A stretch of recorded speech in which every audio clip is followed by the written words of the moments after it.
પંચમહાલ જિલ્લાનું મુખ્ય મથક ગોધરા એ સ્વાતંત્ર્યની ચળવળ અને આઝાદીની લડત સાથે ખૂબ મહત્ત્વ રીતે સંકળાયેલું છે.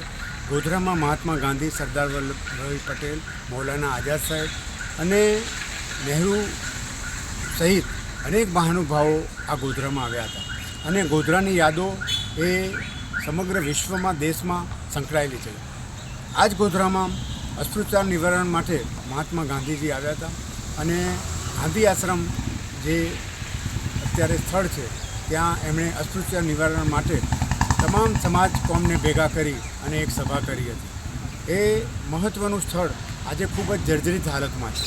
ત્યારે આ સ્વાતંત્ર્યની ચળવળ સાથે સંકળાયેલા આવા સ્થળને રક્ષિત રહે અને આવનાર પેઢી એને યાદ કરે એટલે આ સ્થળને રક્ષિત જાહેર કરી અને એને સુધારો વધારો કરી રિવેનેશન કરવા માટે અમે એક માંગ સાથે એક ઈમેલ સરકારના મુખ્યમંત્રી શ્રી ભૂપેન્દ્રસિંહ પટેલ સાહેબને આજે મોકલ્યું છે.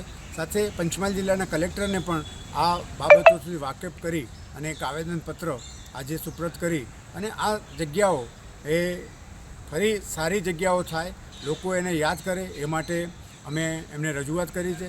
ખાસ કરીને જ્યારે ગોધરા શહેરમાં સરદાર વલ્લભભાઈ પ્રેક્ટિસ કરતા હતા એ જમાનાની જે પ્રાંત કચેરી એ અત્યારે ખૂબ જ જર્જરિત હાલતમાં છે અને એની બહાર જે વાહનો પડી રહ્યા છે ત્યાં અંદર જવાનું કે આજુબાજુ ફરવાની જગ્યા પણ નથી રહી અને અસામાજિક તત્વોનો અડ્ડો બની ગયું છે.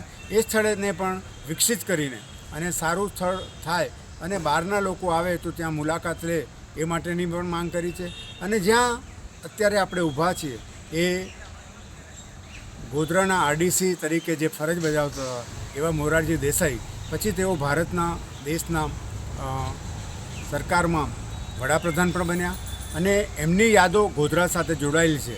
તો આ સ્થળ પણ રક્ષિત થાય અને લોકો આવે તો અહીં મુલાકાત લે એ માટે આ ત્રણેય સ્થળોને રક્ષિત જાહેર કરી અને એમાં સુધારા વધારા કરી અને એને એક મ્યુઝિયમ બનાવવામાં આવે અથવા જે આ ત્રણેય મહાનુભાવોની યાદો છે, એમના તસવીર છે, એમના પુસ્તકો છે, એમાં રહે અને ગોધરા જિલ્લા અને દેશના, રાજ્યના, ભારતના નાગરિકો અને અહીં આવે, મુલાકાત લે તો આ સ્થળ એક મ્યુઝિયમ તરીકે, એક પુસ્તકાલય તરીકે વિકસે એ માટેની એક માંગ સાથે અમે એક રજૂઆત પંચમહાલના કલેક્ટરને પણ આપી અને સાથે ગુજરાતના મુખ્યમંત્રીએ પણ આ માટે માંગ કરી છે. શું નામ? અજીતસિંહ ભાટી, પૂર્વ પ્રમુખ, પંચમહાલ જિલ્લા કોંગ્રેસ સમિતિ ગોધરા.